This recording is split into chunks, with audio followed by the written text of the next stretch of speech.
नमस्कार। आइए बात करते हैं मुलेरन डिफेक्ट्स के बारे में। वो क्वेश्चन जो आपके INICT और नीट एग्जाम में ज़्यादातर एवरी ऑल्टरनेट एग्जाम कहते हैं ना, हर दूसरे एग्जाम में जरूर इसके ऊपर एक क्वेश्चन आता है। तो जब हम बात करते हैं मुलेरन डिफेक्ट्स की, याद रखिए 0.5% जितनी भी महिलाएं दुनिया में, आधे प्रतिशत महिलाओं में ये जरूर पाया जाता है मुलेरन डिफेक्ट्स। तो ये जो मुलेरन डिफेक्ट्स है, आप समझ सकते हैं कि जो रास्ता है जो पीरियड्स का बाहर जाने का जो रास्ता है, वो रास्ता कई बार बंद होता है। वजाइनल एट्रीसिया हो सकता है या सर्वाइकल वजाइनल एट्रीसिया हो सकता है। उसकी वजह से जो मासिक का जो खून है वो जमा हो जाता है और जमा होने की वजह से वो उल्टा जाने लगता है नसों में से और पेट के अंदर गिरने लगता है, जिसकी वजह से हम एंडोमेट्रियोसिस दे सकते हैं इन पेशेंट्स में।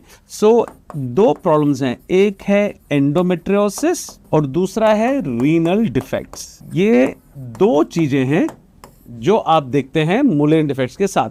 तो एंडोमेट्रियोसिस का कारण मैंने आपको बताया। अब रीनल डिफेक्ट्स का कारण क्या है? आप देखिए, जब ये शिशु बन रहा होता है, जब इनडिफरेंट गोनाड बहुत शुरुआती 6 से 12 हफ्ते का जो टाइम होता है, वहां पे जब एक शिशु बन रहा होता है, उस टाइम पे जब एक इंडिफरेंट गोनाड होता है, उसके साथ आप देखिए कि मीसोनेफ्रॉस या जो मुलेरन डक्ट है, मुलेरन डक्ट ये जो हरा वाला है, इससे जो एक स्त्री की योनि बनती है और वुल्फियन डक्ट से पुरुष की योनि बनती है, जो ये मैंने काले में दिखाया है। और मेटानेफ्रॉस यहां पे मैंने दिखाया है, इससे किडनी और यूरेटर का सिस्टम बनता है। ये तीनों डक्ट साथ में होते हैं जब एक शिशु बन रहा होता है। तो यहां पे अगर कोई डिफेक्ट होता है, मान लीजिए कि लड़की बन रही है और लड़की का यूट्रस बनता है ये मुलेरन डक्ट से, अगर इस मुलेरन डक्ट में कोई प्रॉब्लम है तो इस मेटानेफ्रिक डक्ट में भी कोई प्रॉब्लम साथ में हो सकता है। जाहिर है कि ये जो मेल डक्ट है, इस लड़की में ये ऑब्लिटरेट हो जाएगा, इसमें कोई कंट्रीब्यूशन नहीं होता, किसी भी छोटे से कुछ ना कुछ कंट्रीब्यूशन होता है, मेजर कंट्रीब्यूशन कुछ नहीं होता है। बट ये जो मेन फीमेल का डक्ट है, अगर इसमें कोई प्रॉब्लम है, कई बार साथ में जो ये किडनी का सिस्टम है, इसमें भी कोएग्जिस्टेंट प्रॉब्लम हो सकती है, जैसे कि यूनिलेटरल एब्सेंस ऑफ किडनी, एक ही किडनी है दूसरी तरफ किडनी नहीं है, सिंगल यूरेटर या पेल्विक किडनी, ऐसी प्रॉब्लम्स होने का काफ़ी चांस होता है मुलेरन डिफेक्ट्स के साथ। तो कभी भी किसी को मुलेरन डिफेक्ट हो तो उसके साथ please rule out renal defects और यूरेट्रिक डिफेक्ट्स। ये हमेशा एक वार्निंग हम सारे अपने पीजीज को सिखाते हैं। चलिए आगे बढ़ के देखते हैं कि जो मुलेरन डक्ट्स और वुल्फियन डक्ट हैं, ये हर शिशु में होते हैं। मुलेरन सिस्टम और वुल्फियन सिस्टम हर शिशु में होता है। जाहिर है कि किसी लड़की में जो मुलेरन सिस्टम है वो अपना काम करता है और वुल्फियन सिस्टम ऑब्लिटरेट हो जाता है। तो मैंने यहाँ पे दिखाया कि दो डक्ट हैं, मुलेरन डक्ट वाकई फ्यूज हो रहे हैं और वुल्फियन डक्ट ऑब्लिटरेट हो रहे हैं। अब ये जब मुलेरन डक्ट फ्यूज हो जाता है तो वो यूट्रस बनाने लगता है। देखिए कैसे ये यूट्रस का शेप आने लगे, देखो यहाँ पे जो फ्यूज हो गया था, अब इसमें यूट्रस का शेप आने लग रहा है और बाद में आप देखेंगे कि यूट्रस का शेप आ गया और जो डिस्टल पार्ट है इन डक्ट्स का, ये जो मुलेरन सिस्टम का जो डिस्टल पार्ट है, इससे फेलोपियन ट्यूब बनने लगता है और ये वुल्फियन सिस्टम वजाना में, अपर लैटरल वजाना में जाके फ्यूज हो जाता है। और ये जो ओवरी है, ये आप सब जानते हैं, ये जेनाइटल रिज से बनती है ओवरी। तो फाइनल सिस्टम कैसे बनता है मुलेरन का? जो मुलेरन सिस्टम है जो अंदरूनी योनि कहलाती है। एक तो बाहर की योनि है जो आप जानते हैं, जहाँ पे आप वल्वा और वेजाइनल ओपनिंग देखते हैं, वो बाहर की योनि है। अंदरूनी योनि, इंटरनल जेनिटेलिया की बात कर रहे हैं हम, वो फाइनल सिस्टम कैसे दिखता है? आप देखिए, uterus, fallopian tube, upper vagina, ये सब बनता है मुलेरन सिस्टम से। 4/5 of the vagina is made by the Mullerian system. But ये जो निचला भाग है, 1/5 ऑफ द वजाना है, ये यूरोजेनाइटल साइनस से बनती है। और ये जो ओवरीज हैं आप जानते हैं, जेनाइटल रिज से बनता है और वुल्फियन सिस्टम ऑब्लिटरेट हो जाता है। तो ये है formation of the Mullerian system in a female. अब इसमें क्या होता है, कई बार ये जो डक्ट्स होते हैं ये फ्यूज तो हो जाते हैं, बट इसका जो डक्ट्स का ऊपर वाला भाग है, ये ऊपर वाला भाग जो यूट्रस है, सर्विक्स है, वजाना है, ये तो बन गया और यूरोजेनल साइनस है, ये बन गया, बट ये शायद दोनों फ्यूज ना हो ठीक से, या ऊपर वाला भाग ठीक से बने ही ना, तो वर्टिकल फ्यूजन डिफेक्ट्स हो सकते हैं। कई बार ये हो सकता है ये जो डक्ट फ्यूज करते हैं ये ठीक से फ्यूज ना करें, तो लेटरल फ्यूजन डिफेक्ट्स हो सकते हैं। तो हम पहले देखते हैं वर्टिकल फ्यूजन डिफेक्ट्स। अब वर्टिकल फ्यूजन डिफेक्ट्स मैंने यहाँ पे बनाया, आपको दिखा रहा हूँ। वर्टिकल फ्यूजन डिफेक्ट्स में देखिए, यूट्रस, सर्विक्स, वजाना बन गया है, पर नीचे वाला भाग यूरोजेनाइटल साइनस से फ्यूज नहीं हुआ है, तो इसको बोला जाता है ट्रांसवर्स वेजाइनल सेप्टम।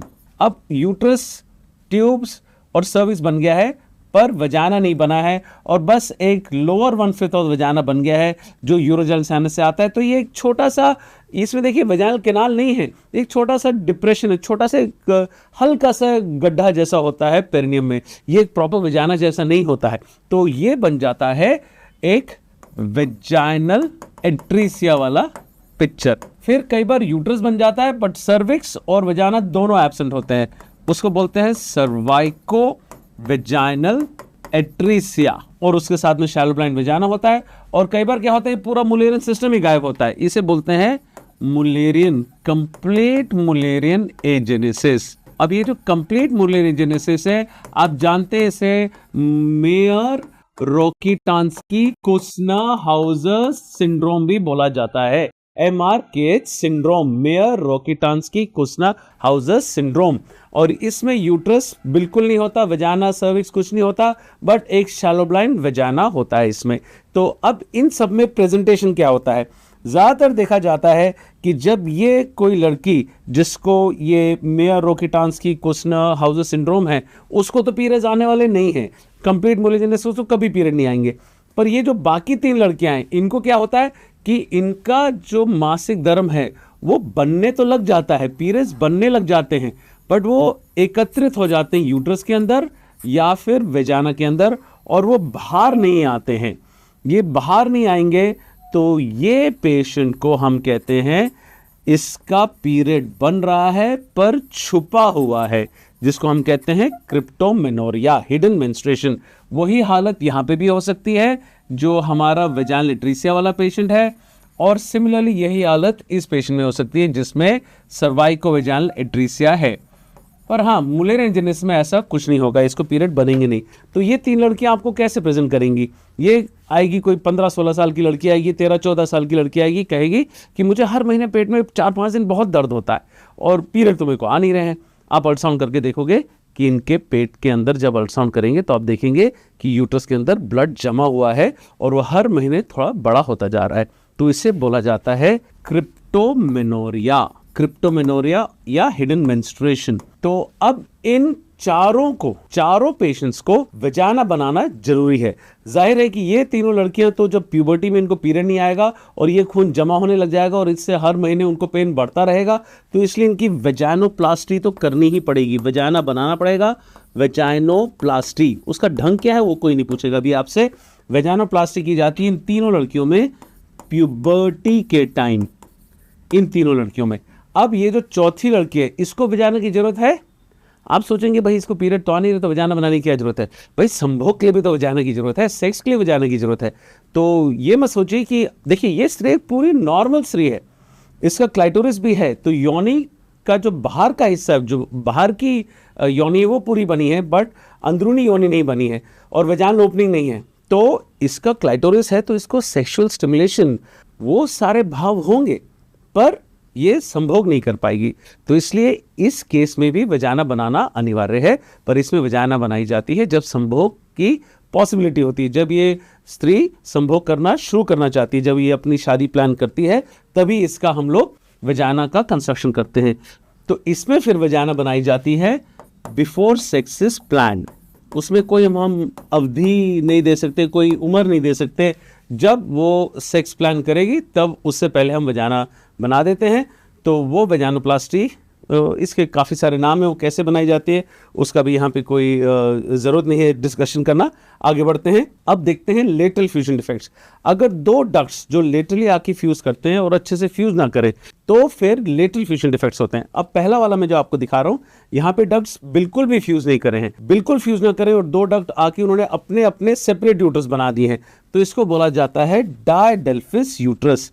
ये है डायडेल्फिस। अब डायडेल्फिस यूट्रस 2 सेपरेट यूट्रस हैं, पर इनमें कई बार क्या होता है कि वजाइना भी अलग अलग होती है, सर्विक्स भी अलग अलग होता है, तो इसे बोला जाता है बायकॉलिस। कई बार क्या होता है वजाइना कॉमन होती है, तो उसे बोला जाता है यूनिकॉलिस। अब ये जो पेशेंट है इसको हो सकता है अबॉर्शंस, इसको हो सकता है प्री टर्म लेबर, इसको ब्रीच प्रेजेंटेशन भी हो सकती है टर्म पे जाके। बट ट्रांसवर्स लाई कभी भी नहीं होती है। इसमें ट्रांसवर्स लाई कभी नहीं दिखेगा आपको डायडेल्फिस यूट्रस में। अब एक और टाइप का लेटरल फ्यूजन डिफेक्ट है जहाँ पे यूट्रस बन जाता है एक डक्ट से, दूसरे डक्ट से कुछ नहीं बनता है, तो उसे बोलते हैं यूनिकॉर्नुएट यूट्रस। अब इसमें ये जब दूसरी तरफ से कुछ नहीं बना, एक छोटा सा टुकड़ा सा बन जाता है, तो उसे बोलते हैं रूडिमेंट्री हॉर्न। ये जो रूडिमेंट्री हॉर्न है, ये रूडिमेंट्री हॉर्न कई बार कम्युनिकेट करता है वजाना से। इट कैन बी कम्युनिकेटिंग और it can be non communicating also. अब ये जो कम्युनिकेटिंग मतलब है, अगर ये वजाना से कम्युनिकेट कर रहा है तो कई बार इसमें प्रेगनेंसी हो सकती है। तो pregnancy in the rudimentary horn एक एक्टोपिक प्रेगनेंसी जैसा प्रेजेंट करता है, और जाहिर है कि बहुत छोटा सा यूट्रस है, यूट्रस है नहीं, एक छोटा सा हॉर्न है, ये जैसे ही बड़ा होगा फट जाएगा और पेशेंट को बहुत ज़्यादा एक कहते हैं ना कैटास्ट्रॉफिक, एकदम ही बहुत ही इमरजेंसी वाली सिचुएशन पेशेंट आएगी, और कई बार पेशेंट लूज भी हो सकता है अगर आपका डायग्नोसिस ठीक टाइम पे नहीं हुआ। तो कम्युनिकेटिंग अगर होता है तो उसको हम कई बार रिमूव करते हैं। तो यूनिकॉर्नेट यूट्रस में ज़्यादातर हम सर्जरी नहीं करते हैं, अगर करते भी हैं तो रूडिमेंट्री हॉर्न हटाने की सर्जरी की जाती है। तो ये जो यूनिकॉर्नेट यूट्रस है, इसमें भी हो सकता है अबॉर्शंस, इसमें हो सकता है प्री टर्म लेबर, और इसमें भी मैल प्रेजेंटेशंस हो सकते हैं। ब्रीच ट्रांसवर्स लाई जैसे मैंने आपको बताया, बट याद रखिए डायडेल्फिस यूट्रस में ब्रीच होता है पर ट्रांसवर्स लाई कभी नहीं होता है। ये आपका नीट का भी एक क्वेश्चन था। अब याद रखिए ये जो डायडेल्फिस और यूनिकॉर्नेट है, इसमें एक बहुत इंपॉर्टेंट सा एक डिस्टिंक्शन है कि unicornuate uterus is the most problematic, सबसे ज्यादा तकलीफ देने वाला प्रेगनेंसी में ये मुलेरियन डिफेक्ट है। Most problematic Mullerian defect is unicornuate uterus, पर जो डायडेल्फिस होता है ये लीस्ट प्रॉब्लमैटिक होता है। तो इसी वजह से हम कहते हैं कि इससे प्रॉब्लम सबसे कम है तो इसमें कोई इलाज मत करो, इसमें प्रॉब्लम सबसे ज़्यादा है, इसमें इलाज करोगे तो और मुसीबत में पड़ोगे। तो इसलिए हम दोनों में कुछ खास इलाज करते नहीं हैं। बस इसलिए मैंने आपको बताया कि रूडिमेंट्री हॉर्न में हम लोग removal of the rudimentary horn कर सकते हैं, बाकी यूनिकॉर्नेट यूट्रस में हम कुछ खास सर्जरी करते नहीं हैं। चलिए और देखते हैं लेटरल फ्यूजन डिफेक्ट्स। कई बार क्या होता है कि जो डिफेक्ट्स होते हैं वो लेटरल फ्यूजन डिफेक्ट में यूट्रस बन तो जाता है, बट उसके बीच में जो एक सेप्टम होता है, इंट्रायूट्रन सेप्टम, वो एब्जॉर्ब नहीं होता है, तो इसको बोलते हैं सेप्टेट यूट्रस। और कई बार क्या होता है कि यूट्रस फ्यूज करते हैं पर अच्छे से फ्यूज नहीं करते हैं, तो यहाँ पे दो हॉर्न बन जाते हैं, तो इनको बोला जाता है बाइकॉर्नुएट यूट्रस। अब सेप्टेट और बाइकॉर्नुएट यूट्रस में आप याद रखिए, septate is the most common Mullerian defect, most common Mullerian defect. मैंने बहुत सारे सेप्टम अपनी लाइफ में निकाले हैं, बट बाइकॉर्नुएट यूट्रस भी हमने देखे हैं, पर ज़्यादातर बाइकॉर्नुएट यूट्रस क्या होता है, टर्म पे आता है, ब्रीच या ट्रांसवर्स लाई से आता है, हम सिजेरियन कर देते हैं और मदर को एक लाइव बेबी दे सकते हैं। तो इसलिए बाइकॉर्नुएट में ज़्यादा सर्जरी करने की जरूरत पड़ती नहीं है, और सेप्टेट आए दिन हमें सर्जरी करनी पड़ती है। तो याद रखिए बाइकॉर्नुएट यूट्रस में एक अबॉर्शंस की काफ़ी प्रॉब्लम हो सकती है, या फिर से प्री टर्म लेबर या मैल प्रेजेंटेशंस। और ये जो अबॉर्शन है, अगर ये रेकरेंट अबॉर्शन हो, बार बार अगर पेशेंट को अबॉर्शन होता है, तो रेकरेंट अबॉर्शन में हम लोग करते हैं मेट्रोप्लास्टी। मेट्रोप्लास्टी मतलब यूनिफिकेशन सर्जरी, इसको ज्वाइन करना। वो मेट्रोप्लास्टी कैसे करते हैं, स्ट्रासमैन मेट्रोप्लास्टी है, जोन्स मेट्रोप्लास्टी है, वो कैसी की जाती है वो आज तक किसी एग्जाम में आया नहीं, बट हाँ एक एग्जाम में नाम जरूर पूछा था, स्ट्रासमैन मेट्रोप्लास्टी हम करते हैं बाइकॉर्नुएट, पर उसका only indication of metroplasty is recurrent abortion, अन्यथा हम नहीं करते हैं इसमें कोई सर्जरी, क्योंकि ज़्यादातर हमें टर्म पे जाके ब्रीच मिलता है या ट्रांसफर लाइन मिलता है, ट्रांसफर लाइन में सिजेरियन करके एक लाइव बेबी हम मदर को दे सकते हैं, और सिजेरियन एक काफ़ी सेफ सर्जरी हो गया है। तो इसलिए बाइकॉर्नुएट का यूनिफिकेशन एक ज़्यादा कठोर सर्जरी मानी जाती है, और उस सर्जरी की वजह से काफ़ी पेशेंट्स को कॉम्प्लिकेशन भी हो सकते हैं ब्लीडिंग वगैरह के, और यूट्रस फट सकता है प्रेगनेंसी में। तो इसलिए हम वो नहीं करना चाहते हैं। हम चाहते हैं कि इस यूट्रस को ज़्यादा छेड़खानी ना की जाए, टर्म पे जाके सिजेरियन कर दो, एक लाइव बेबी हम दे सकते हैं। और सेप्टेट यूट्रस का जो प्रॉब्लम है, इसमें एक पिक्यूलर प्रॉब्लम होती है इनफर्टिलिटी। ये एक वो मुलेरियन डिफेक्ट है जिसमें इनफर्टिलिटी देखी जाती है। हाँ, इसमें भी अबॉर्शन देखे जा सकते हैं, खास करके जब प्रेगनेंसी सेप्टम के पास कहीं इम्प्लांट हो जाए। प्री टर्म लेबर देखा जा सकता है, और मैल प्रेजेंटेशन जैसे कि ब्रीच और ट्रांसवर्स लाई, ये सब देखे जा सकते हैं। और सेप्टम में हम कर सकते हैं ट्रीटमेंट जिसका नाम है hysteroscopic resection. Of the septum. तो ये हमारे सेप्टेट और बाइकोनेट यूट्रस की प्रेजेंटेशन और ट्रीटमेंट है। पर आपके एग्जाम में एक क्वेश्चन बहुत कॉमनली आता है कि इन दोनों का अंतर कैसे किया जाए हिस्टेरोसैल्पिंगोग्राफी में। तो जब हम हिस्टेरोसैल्पिंगोग्राफी दोनों केसेस में करते हैं, आप देख सकते हैं कि सिर्फ ये कैविटी को मैंने कलर किया है, तो आप देख सकते हैं कि जो कैविटी है, अगर आप इमेजिन करें हम HSG कर रहे हैं हिस्टेरोसैल्पिंगोग्राफी, आप जानते हैं कि हम एक डाई यूज़ करते हैं, डाई रेडियो ओपेक होती है, और उसको लगा के हम देख रहे हैं कि ये बाइकोनेट यूट्रस के जैसे लग रहा है पर सेप्टेट भी हो सकता है, ये बाइकोनेट के जैसे लग रहा है पर ये भी सेप्टेट हो सकता है। तो इनके बीच में अंतर कैसे किया जाए, तो हम HSG में कैसे अंतर करते हैं इन दोनों के बीच में। तो इंटरकॉर्नुअल अगर हम डिस्टेंस देखें, देखिए ये रेडियोलॉजी के एग्जाम में भी आता है और गायनी में भी आ सकता है। इंटरकॉर्नुअल डिस्टेंस, देखिए ये जो कॉर्नुओं के बीच का डिस्टेंस है यहाँ पे, और ये देखिए बाइकॉर्नुएट में आप देख सकते हैं कि बाइकॉर्नुएट में डिस्टेंस ज़्यादा है और सेप्टेट में ये डिस्टेंस कम है। तो less than 4 centimetre and more than 4 centimetre, तब हमें आइडिया हो जाएगा HSG में कि ये सेप्टेट या बाइकोनेट है। इंटरकॉर्नल एंगल भी अगर आप देखें तो ये जो इंटरकॉर्नल एंगल है, देखिए काफ़ी एक्यूट है, ये एंगल एक्यूट है यहाँ पे, और यहाँ पे आप देखिए ये एंगल काफ़ी ऑब्ट्यूस है। तो अगर एंगल ऑब्ट्यूस है या एक्यूट है तो भी हम बाइकोनेट और सेप्टेट बोल सकते हैं। पर यहाँ पे जो हम कह रहे हैं ना एक्यूट एंगल है, तो ये एक्यूट लेस देन 75 डिग्री हम बोलते हैं। लेस देन 90 एक्यूट होता है हम जानते हैं, but less than 75 acute is more suggestive of a septate. और ये जो ऑब्ट्यूस है, obtuse is more than 105 degree obtuse. More than 90 is obtuse, but more than 105 होगा तो हमें काफ़ी अच्छा एक निर्धारित डायग्नोसिस हो जाता है कि वो बाइकोनेट यूट्रस है। अब ये जो एंडोमेट्रियम है, यहाँ पे एंडोमेट्रियम से जो फंडस का डिस्टेंस है, ये एंडोमेट्रियम टू फंडस डिस्टेंस, ये भी एक हमारा एक मापदंड है जिससे हम लोग सेप्टेट और बाइकोनेट में अंतर कर सकते हैं। तो ये जो डिस्टेंस अगर मोर देन 5 मिलीमीटर है तो सेप्टेट होता है, एंड लेस देन 5 मिलीमीटर है तो बाइकोनेट होता है। देखिए यहाँ से यहाँ तक बहुत एक छोटा सा डिस्टेंस है। और जो फंडस है, fundus top of the uterus जो है, वो अगर प्लेन है, फ्लैट है, तो हम उसको सेप्टेट बोलते हैं। और फंडस में अगर स्प्लिट है, देखिए 2 भाग अगर हो रहे हैं, तो अगर स्प्लिट फंडस है तो उसे हम लोग बाइकोनेट यूट्रस बोलते हैं। तो ये एक तरीका है इन दोनों के बीच में अंतर करने का। पर याद रखिए कि ये HSG में हम कैसे अंतर करते हैं, ये क्वेश्चन अगर पूछा जाए तो ये 4 मापदंड मैंने आपको दिए हैं। पर आपसे ये भी पूछा गया है कि इन दोनों को अंतर करने में इमेजिंग सबसे अच्छी कौन सी है, तो अंतर करने के लिए बेस्ट इमेजिंग है मैग्नेटिक रेजोनेंस इमेजिंग। पर ओवरऑल बेस्ट क्या है?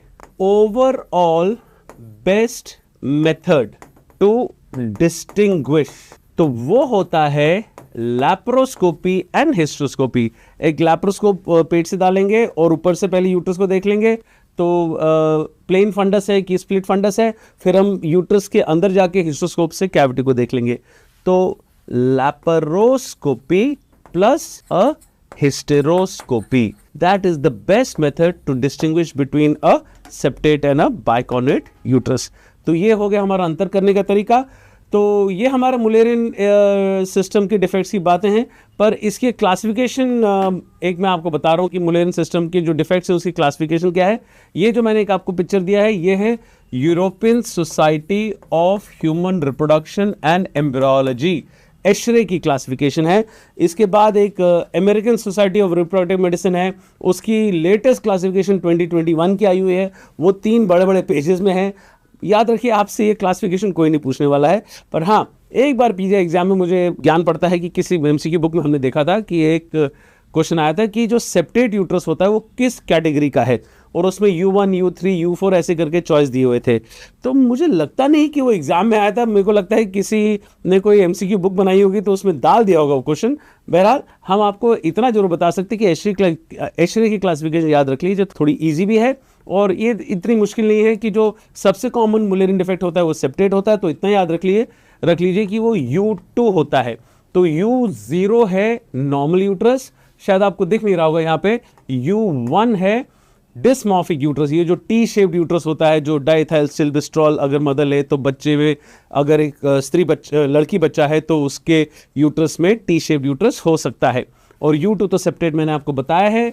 U3 होता है बाइकॉर्नेट यूट्रस की वैरायटीज, और U4 होता है जो यूनिकॉर्नेट यूट्रस विद रूडिमेंट्री हॉर्न और विदाउट द यूडिमेंट्री हॉर्न, जो मैंने आपको पढ़ाया था। और U5 होता है एप्लेसिया, एप्लास्टिक यूट्रस। और U6 होता है जो अनक्लासिफाइड लीजन्स है। काफी सारे लीजन्स ऐसे हैं जिनको हम किसी क्लासिफिकेशन में नहीं देख पाते। तो ये हमारे मुलेरियन डिफेक्ट्स का एक क्लासिफिकेशन सिस्टम है एशरे का।